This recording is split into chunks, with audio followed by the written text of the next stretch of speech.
Midday in Cameroon's economic capital city, Douala. Ladies and gentlemen, thanks for joining Equinox Television on our last edition of the bilingual newscast for the day. The first part is in the French language with Nadine Yambo. Nadine Yambo, good afternoon.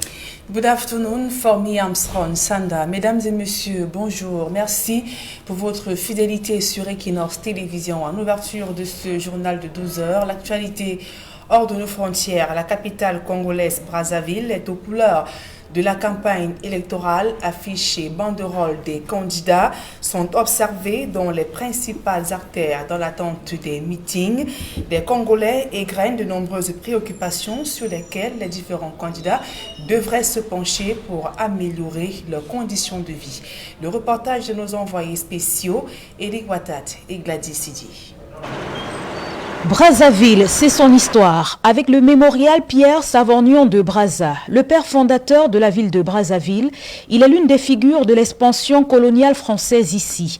Sa statue est érigée dans le 3e arrondissement, non loin de la mairie. À Brazzaville, pour se déplacer d'un bout à l'autre de la capitale, taxis et minibus sont mis à contribution. Un secteur d'activité qui connaît son lot de difficultés. C'est difficile pour déplacer, pour quitter la maison, ailleurs, pour aller travailler, c'est difficile par rapport au transport. Là, on nous a donné le malaise. Ils ont supprimé les effectifs dans les bus commerciaux, dans les bus particuliers. Nous sommes fatigués. Moi, avant que je me suis né, le président avait déjà commencé à diriger le Congo. L'activité des mototaxis a été suspendue ici il y a peu en raison de nombreux accidents de la circulation enregistrés. Au chapitre des doléances chez les jeunes, les étudiants de l'université Marie Ngouabi évoquent l'amélioration des conditions d'études et la réduction du taux de chômage. Nous faisons cours dans des mauvaises conditions. Là même tout à l'heure, il y avait eu coupure d'électricité. Nous sommes dans un amphithéâtre qui compte 1600 places, mais nous sommes deux fois à plus de 1600 étudiants. Donc, et la chaleur, 2000 précisément. Depuis que nous sommes à la fac, depuis 2017, jamais de bourse. On a plusieurs arriérés de bourse. Et là, on nous oblige d'avoir, je ne sais pas, les 16 de moyenne pour avoir la bourse. Donc la bourse n'est pas pour tout le monde. On n'a pas assez d'entreprises qui peuvent accueillir le jeune. Parce que ici, c'est plus la relation. Quand il y a la relation, tu peux avoir le travail. Si tu n'as pas la relation, tu ne peux pas avoir le travail. Donc c'est ce que nous, on veut éviter. Nous, les jeunes, on souffre. On a besoin du boulot, on a besoin de gérer aussi notre futur. On ne peut pas laisser que notre futur parte comme ça, demain on l'a vagabondé. Si on pouvait nous donner des possibilités de pouvoir avoir du travail, ça serait bien. Le Congo-Brazzaville se bat pour sortir d'une profonde crise économique dans laquelle le pays est plongé depuis de nombreuses années. Cependant, le processus est ralenti par plusieurs facteurs, parmi lesquels la crise sanitaire du coronavirus, qui a récemment poussé les autorités à prendre un certain nombre de restrictions, dans les marchés notamment, où les jours d'ouverture ont été réduits. Ils sont passés de 7 à 5 jours. Pour l'échéance électorale à venir, chaque Congolais a déjà une idée bien précise du choix qu'il fera. Tout un chacun a son opinion de son candidat. Tel que moi j'ai mon candidat que je vais voter. 2,5 millions d'électeurs sont appelés à partager 7 candidats lors de la présidentielle du 21 mars 2021 ici au Congo-Brazzaville. Brazzaville, justement, la capitale, se prépare à accueillir ce grand rendez-vous électoral. Elle est inondée d'affiches des différents candidats, même si celle du président sortant se taille la part belle. Toujours est-il que les 7 candidats à cette élection présidentielle sont sur le terrain en vue de la conquête des potentiels électeurs et le taux de participation sera sans aucun doute l'enjeu majeur de cette élection ici au Congo-Brazzaville. Pour Equinox Télévision, les envoyés spéciaux nous sommes Eric Florent Watat, Carlos Minoué, Guy Zogo, Gladys Sidi. Et toujours au Congo-Brazzaville, le candidat Sassou Nguesso pourra-t-il recueillir des voix dans le département du Pôle? Considéré comme rebelle, cette zone avait été le théâtre d'une violente répression de l'opposition et d'activistes notamment il y a 6 ans. Et conscient donc du ressenti des populations, le président sortant se présente en artisan de paix et du développement pour le bien-être de tous les Congolais. Carlos Minoué et Guy Zogo, nos envoyés spéciaux au Congo-Brazzaville. Dans le département du Poul, où le président sortant Denis Sassou Nguesso poursuit sa campagne électorale, il faut dire qu'il n'est forcément pas en terrain conquis. Ici, c'est le fief de Bernard Kolela, son adversaire implacable lors de la guerre civile de 1997, mais aussi du pasteur Ntoumi, qui a longtemps posé un certain nombre de problèmes à la République congolaise, et notamment au pouvoir du président Sassou Nguesso. Il faut ajouter que le fils de Bernard Kolela, Guy Brice Parfait Kolela, est également candidat à cette élection présidentielle du 21 mars 2021. Sassou Nguesso en est conscient, lui qui est revenu avec des mots certes feutrés, mais déterminés sur les affres du poule dans l'histoire du Congo, en appelant à la paix définitive dans ce département. Il faut la paix pour toujours, la paix définitive pour ce département de Poule, pour qu'avec le Poule, les autres départements, nous allions vers le développement de notre pays. Le président congolais, candidat à sa propre succession, insiste aussi sur les points essentiels qui devront conduire la République du Congo, notamment le département du Poule, vers des lendemains meilleurs. Il s'agit de l'agriculture, mais aussi de la poursuite du programme de municipalisation. Parmi les partisans du président congolais à Kinkala, le candidat du pouvoir est perçu comme celui qui est à même de consolider le dynamisme des populations de cette région, déjà très impliquées dans l'agriculture et l'élevage. Aujourd'hui, nous pensons que c'est le président Denis Sassou Nguesso qui porte effectivement ces espérances, qui porte cette vision, avec qui nous sommes convaincus de passer du stade théorique au stade pratique. Grâce au camarade Denis Sassou Nguesso, nous allons sans doute intensifier notre marche nationale vers le développement parce qu'il a une vision claire et cohérente du devenir de notre nation. De même, les pro-Sassou qui plébiscitent son projet de société ne doutent pas qu'il remportera le scrutin du 21 mars prochain sans coup férir. Son projet de société a intéressé la population du Poule. Nous adhérons donc à ce projet du président Denis Sassou Nguesso, qu'il soit encore réélu. Je n'ai pas de commentaire, il passe une fois KO. C'est donc un Sassou Nguesso résolument en mode reconquête dans le département du Poule qui s'est adressé ici à ces populations et qui va donc poursuivre sa campagne électorale en se rendant désormais dans le nord du Congo. À Kinkala, dans le département du Poule, au Congo-Brazzaville, Carlos Minoué, Gizogo, Equinox Télévision. Et nous refermons l'actualité hors de nos frontières en Côte d'Ivoire. Le pays est en deuil. Le Premier ministre Ahmed Bakayoko est décédé hier des suites de maladies. Hospitalisé depuis le début du mois de mars à l'hôpital américain de Paris, puis transféré en urgence en Allemagne, dont la matinée du 6, le Premier ministre ivoirien a succombé à un cancer hier mercredi. Il quitte la scène à l'âge de 56 ans. Le président ivoirien Alassane Ouattara a donc rendu hommage à Ahmed Bakayoko, qu'il présente comme étant un fils et proche collaborateur trop attaché à leur affection. Le ministre Ahmed Bakayoko, qui a servi la Côte d'Ivoire avec dévouement et abnégation, il le présente comme étant un grand homme d'État et un modèle pour la jeunesse ivoirienne, une personnalité d'une grande générosité et d'une loyauté exemplaire. L'actualité à présent sur le plan local, les populations d'Afayona bloquent les travaux de construction de la ligne de transport d'énergie électrique entre Yaoundé et Membele. Elles revendiquent le paiement de leurs droits qui traînent depuis 7 ans déjà. Cependant, leurs maisons et diverses cultures ont été détruites pour entamer les travaux de construction et les nouvelles promesses de régularisation de leur situation n'ont pas convaincu les victimes. Le reportage de Marcelin Gansop.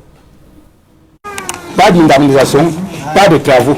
Le refus catégorique d'une population qui crie à l'injustice. Elle estime avoir été flouée dans le cadre du projet de construction de la ligne de transport de l'électricité produite à Membele. Là où nous sommes, c'est là où il y a les gros trous.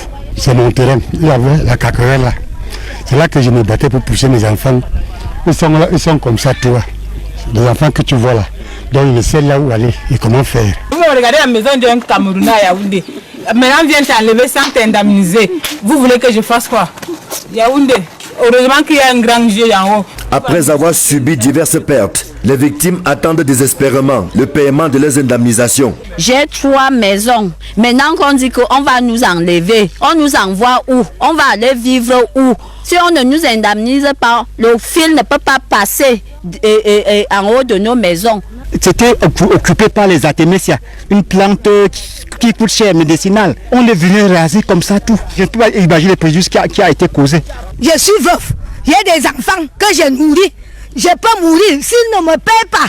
Les avocats, tout, plus de 500 mètres carrés. Pour faire entendre leur voix, ces victimes d'expropriation pour cause d'utilité publique ont bloqué les travaux, obligeant les responsables de EDC à descendre sur le terrain. Je voudrais prendre l'engagement devant vous que le Premier ministre, chef de gouvernement, m'a instruit d'accélérer votre indemnisation. Ça, l'argent est déjà là. Dès que le décret sort, je viendrai vous payer. Je voudrais votre indulgence. Mais je vous dis que avant que la vraie ligne passe, vous serez déjà indemnisé. Mais il faut commencer par mettre les pylônes. Les populations ne l'entendent pas de cette oreille et disent avoir suffisamment patienté pour se laisser prendre à un nouveau piège. On va attendre, vous dites que vous faites passer les pylônes. Pour vous, c'est finir avec le projet et partir. 2 mois c'est trop. Je peux mourir même avant les 2 mois. Non, je ne peux pas m'engager. Je dis 2 mois c'est trop. Parce que dire que vous allez faire passer les pylônes avant de nous payer, je dis non. Mon frère. Le patron de EDC va leur servir une réplique à faire fléchir, sans pour autant obtenir les assurances de la poursuite sereine des travaux. Je vous assure que si d'ici le mois de juin-juillet, l'énergie de Mbenvele n'atteint pas Yaoundé, le Cameroun sera dans une crise énergétique.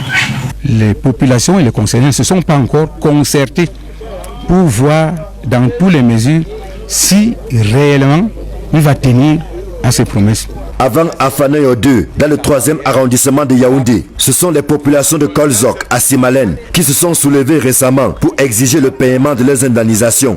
Des remous qui empêchent l'achèvement de la construction de la ligne de transport d'électricité entre Niabizan dans le sud et Yaoundé dans le centre, lequel achèvement conditionne le fonctionnement à plein régime de la centrale du barrage de Mbenvele, devant injecter pas moins de 211 MW dans le réseau.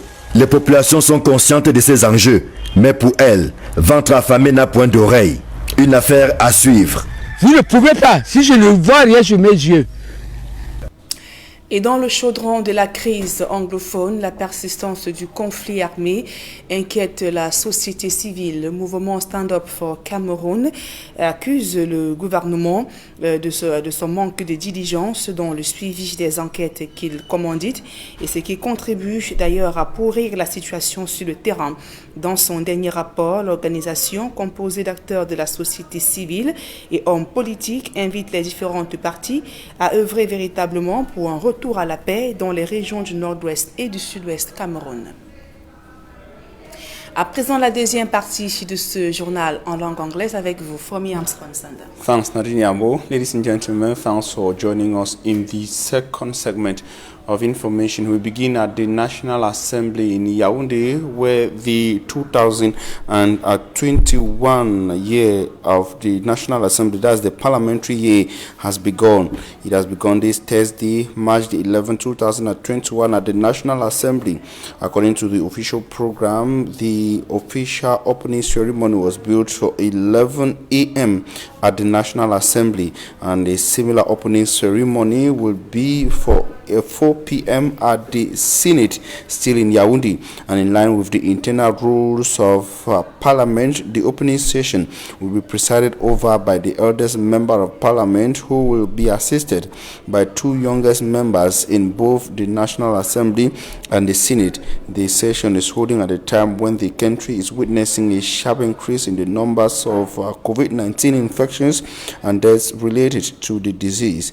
Government has reinforced preventive measures and announced the introduction of a voluntary vaccination.